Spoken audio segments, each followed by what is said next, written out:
hold up, hold up, hold up. It's that boy G-Plans. Don't give a damn. He cooler than a fan. Walking real tall, some say he's a man. Hey, more producer, Hanky Beats was good, man. We in New Orleans right now. Standing. You know, how I feel to be out here. I mean, you know, it's the same, you know. Coming from Southern, it's a second homecoming, you know, so we're out here lit. I just got paid for the NYC, so doing work, turning up for the Thanksgiving holiday, so we come down here, you know, make it happen. So I heard Southern lost, though. How you took that? I mean, you know, it is what it is. Grambling played a better game, you know, but you know, everybody know Southern Band won. We won the Greek show, so you know, it is what it is. You're responsible for some great music that's out right now. You know, but before we get to all that, I want you to tell the viewers where you're from and how it's like growing up in the city you came from. Oh, I'm from the great city of Atlanta, Georgia, East Side. So East Atlanta, so it's amazing. You know, went to school with a lot of people, a lot of famous artists. So you know, the city on fire right now. We lit. You know, so we just out here lighting it up. You know, hey.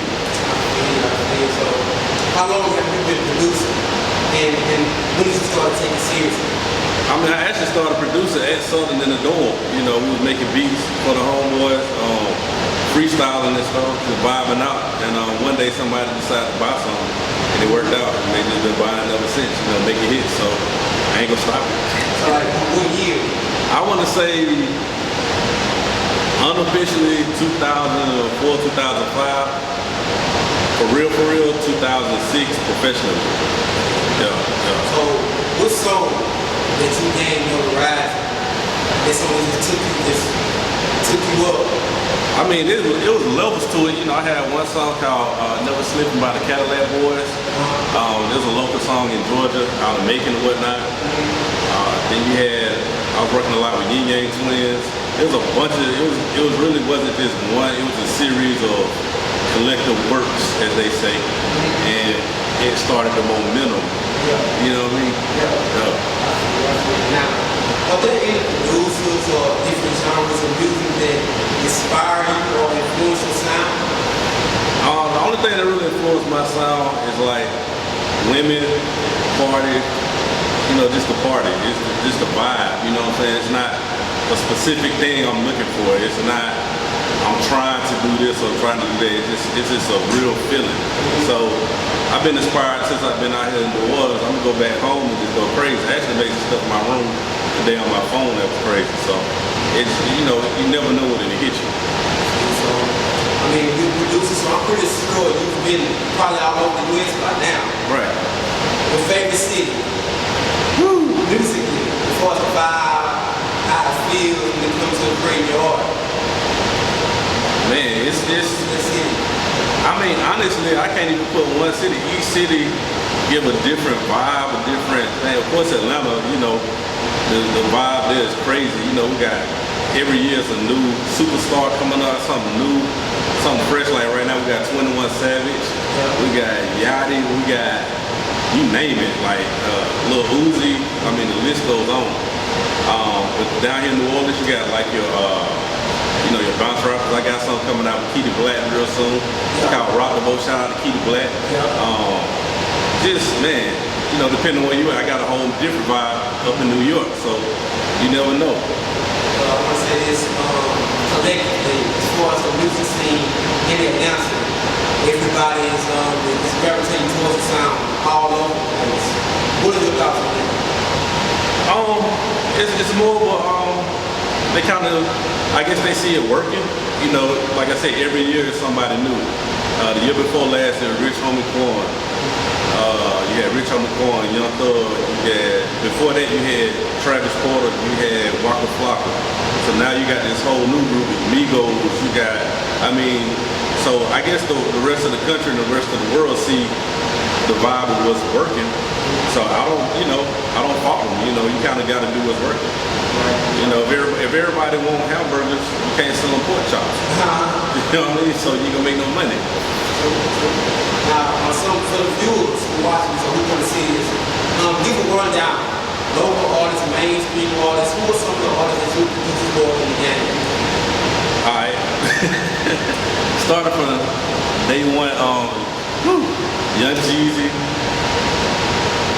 Gucci Man, Soulja Boy, Yo Gotti, Young Dolph, Travis Porter, Roscoe Dash, man, Colonel Loud most recently, my boy Luke Nasty. Then you got B.O.B. Tex James. You got man, there's so many people. I don't want to leave nobody out. Man, this is so many people. But that's all I can think of right now. All right, you mentioned DJ Luke Nasty. He got some good music out right now. Right. It's On the Way record. I saw it on what visual, over 2 million views. And you're behind it. You're behind it. Right. All right. How did y'all orchestrate all of that? Honestly, we were Empire Distribution Company. They're the same company I did the California record with Young Dolph. That one went crazy too. But the guy, my homeboy Waleed, at the time he was working a lot of stuff for, you know, for us as far as like radio and all this other stuff, go promotions and all that. So Luke Nasty is actually Waleed's artist. So naturally, when he came with Might Be, he was like, yeah, let's get in the studio. So On the Way came about. I had a concept for Colonel Loud's second single. I said both of them are from North Carolina, so to me it makes sense, you know. So at the time, I actually met Luke. I met Luke at a club called Taboo 2. Anybody know about Taboo 2? On Sunday nights, it's like so hood, but it's lit, it's fun. So we literally, I wish I could find the video. Me and Luke are sitting in the back of this, I don't know, Maybach or something, and we offer like 2 or 3 bottles of Hennessy. And I'm playing the beat, he just singing it. I'm like, damn, that's dope, that's dope. So I really, you know, I videotaped it and I listened to it the next day, it was still jamming. So he did the hook and everything. And Colonel ended up going with a whole nother single or whatnot. So Luke was like, yo, what's up with that On the Way? That's a smash, man. I'll go crazy on it. I was like, shit, let's go. And he dropped it, and from the minute he dropped it and we put it out, they were currently pushing another song called Right. Okay? And literally, Right was jamming too, but literally DJs, we didn't have a clean version of nothing, and DJs was making their own clean version to it. And matter of fact, shout out to J Tech. He was at 94.5 at the time, and he made the first clean version. He was the first one to play it on radio. He's now at 107.9. So salute the big dog, J Tech, 107.9 in Atlanta. He was the first radio DJ to play On the Way. And now it's about to be in the top 10, so it's crazy just seeing that whole thing develop. Yeah, it's been doing well. I want to say this, right? I'm from Louisiana. Right. I'm pretty sure the people who see this, and they're going to say, Gerald, I'm trying to get contact with this guy or whatever, and these artists, how can they get a Hanky Beat? Alright. So just hit me up on Instagram at Mr Hanky Beat, AMRHANKYBEAT. My Gmail, you can hit me up with that, AMRHANKYBEAT@gmail.com. Same thing for the website, Facebook, all that stuff. And I work with all budgets, you know, we'll make it hit. Yeah. So I want to say this too, for upcoming producers who don't know the legal side of the business, like what's the easiest process for a person who produces music and they want to get royalties and they want to get this and that? What's the process? I mean, first of all, you need to get with a good entertainment lawyer, not just a regular lawyer. Don't get nobody who chasing ambulances and doing, you know, that kind of stuff. Get like a real lawyer, a real entertainment lawyer that knows the music business. So do that, register with a performance rights organization such as BMI, ASCAP, CSAC, or anything like that. And you know, once you register your songs, register with Sound Exchange, all that good stuff. Get all your money. And just check up on it and learn the business. Read as many books as possible, go to as many seminars as possible, build real relationships. Because that's all the business is based off of. It's not about talent. I mean, it is about talent, you know, but you'll be surprised on the kind of things you'll be privy to as far as information goes if you have a real relationship with that person. If this person becomes your friend at the time, like, you know, many of the radio DJs and regular club DJs, even waitresses, all that stuff, you got to get relationships with everybody who's involved with your business. Like the security guards at clubs, they're just as important as the DJ, because they can tell you the ins and outs of what's going on. The waitresses can tell you who's the it girl in the club who you can go talk to, go get the DJ to go play your song. It's just a lot of different aspects of the business outside of the music. The music business really is about 10% of what's going on the music side. 90% of it is relationships. So, what is something that you just don't like about the music industry? Everybody always saying the music industry is this, the music industry is that. Right. What is something that you just don't like about it, that you deal with because of business? I mean, there are several things, but I can't really pinpoint one thing that I just don't like, because at the end of the day, everything works itself out. You know what I'm saying? Like a lot of things, you might lose on one side of it. You know, somebody might not play your song or whatnot, or somebody might not do a feature, or they might not like the beat that you send them. Like take California for instance. There's a bunch of artists, well-established artists, that heard that beat first. Yes. You know what I'm saying? There's a lot of artists who heard On the Way beat first. So they passed up on it? So they passed up on it.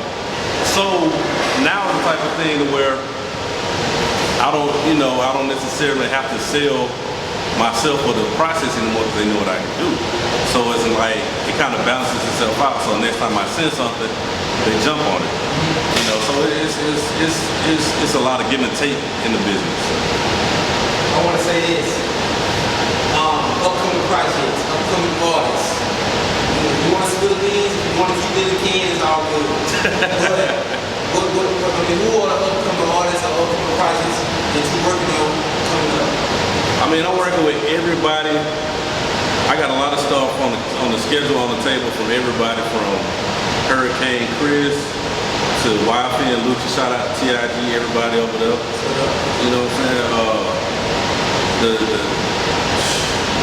I mean, everybody from Boosie to you name it. You know, it's just a matter of when these songs come out, when they get done or whatnot. But it's a lot of stuff in the works. I'm actually working on my own album right now, so be looking out for that real soon. It's a lot of stuff. Cool America, that's another group out of Atlanta. Cap G, another up-and-coming artist. So it's a lot of stuff in the works. Me and Colonel Lau coming out with an EP. Got some new stuff coming out with Young Dolph. That's gonna be crazy, like life-changing. So that's all I can tell you right now. A couple days ago, I dropped On the Way remix on my blog. Right. And two chains featured on it. Right. And it's been going crazy. Overall, how do you feel about the success you've been having with the music? I mean, it did what I thought it was gonna do. Because it's not necessarily, everything I do is very strategic. As far as the beats I put out, everything, I don't do what everybody else is doing. So if everybody's making trap stuff, I'm gonna go the other way. I'm talking about the complete opposite. So when everybody starts doing what I'm doing right now, I'm gonna go start doing what they were doing. You know, that's how you gotta do it, just to stay somewhat fresh, to stay somewhat relevant, you know. Because after a while, that's the only thing that really sticks out. Yeah. I want to know what advice you have for anybody, rappers, DJs, producers who want to get in this game. What advice do you have for them? The biggest thing is really invest in yourself. Because what happens is, a lot of times I meet a lot of artists, DJs, producers, everything, and they asking for this, asking for that, asking for that, but they're not investing in themselves. You're an artist, you have to invest in yourself to pay for your production. You have to invest in yourself for everything. So what ends up happening is you have to really, really invest in yourself, because if you don't, nobody else will take you serious.